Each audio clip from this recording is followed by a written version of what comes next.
Kumusta mga kaboxing? This is Boy Kalawang TV. So kani-kanina lang po mga idol kinumpirma ng The Ring Magazine na tuluyan na nagretiro sa sportang boxing itong si 3-weight undisputed world champion Terence Bud Crawford. Kaya ang masasabi po natin sa balita na yan mga idol ay wala na rin pong dapat pang patunayan si Terence Crawford sa sportang boxing dahil nakalabanan niya ang mga pinakamagagaling na boksingero sa kanyang panahon. Halimbawa na lang dyan, noong talunin ni Terence Crawford itong si former Unified World Welterweight Champion Errol "The Truth" Spence Jr.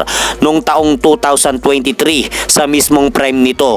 At nito lang nagdaang buwan ng Setyembre mga idol kung saan nakuha nga po ni Terence Crawford ang ikatlong division sa pagiging undisputed sa history ng sportang boxing nang talunin ito via lopsided unanimous decision si former undisputed world super middleweight champion Saul Canelo Alvarez sa kanilang naganap na laban. Kaya kahit nagpaalam na si Terence Crawford sa kanyang pinakamamahal na sport, masasabi po nating sementado na ang kanyang nagawang legasiya sa sportang boxing.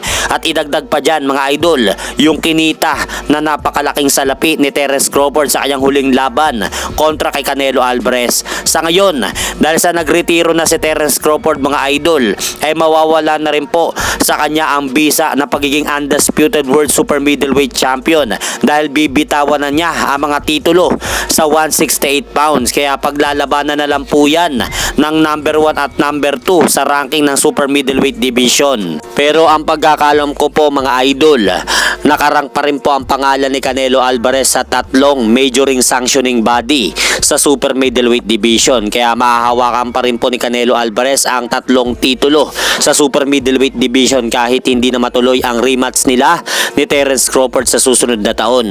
Sa kabilang banda naman, abangan po natin mamaya ang laban ng dalawa natin Pinoy na pambatong boksingero na mapapalaban sa bansang Japan dyan sa lugar ng Toyota Arena, Tokyo, Japan na sina former 4 Division World Champion Nonito the Filipino Flash Donaire at Pinoy boxer Vincent Lacar. At hanggang dito na lang po muna ang aking update sa mga ganapan sa mundo ng boxing. At syempre mga idol, huwag nyo rin pong kalimutan, pakisuportahan nyo naman po muna ang ating munting channel. Maraming salamat po.